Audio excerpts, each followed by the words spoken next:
اللہ تعالیٰ کے عذاب کا اتنا بڑا خوف رکھ کہ جو اس کے باعث اس کی رحمت کی امید سے نا امید نہ ہو جائے، اور اس کی رحمت کی امید ایسی رکھ کہ اس کی وجہ سے عذاب کا ڈر نہ بھول جائے۔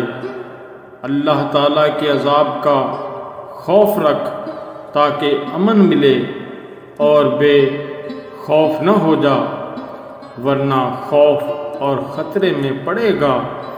اللہ تعالیٰ کے عذاب کا خوف اس شخص کی طرح رکھ جس کا دل خوف کی فکر سے بھرپور ہو، کیونکہ دنیا میں خوف رکھنے سے آخرت کے امن کی امید ہو سکتی ہے۔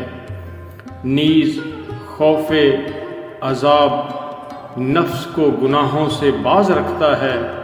اپنے پروردگار کے عذاب کا خوف اور اس کی رحمت کی امید رکھ، وہ تجھے خوفناک عذاب سے بچائے گا اور تیرے دل کی امیدیں پوری فرمائے گا۔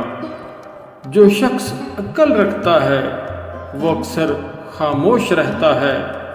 خاموشی فکر کی کھیتی ہے اور دل میں کھوٹ رکھنا برائی کا بیج ہے۔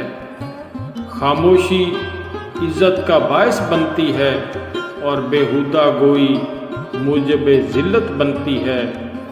زبان بند رکھنا بیہودہ بکواس سے اچھا اور فضول گوئی دل میں کینہ رکھنے سے بہتر ہے۔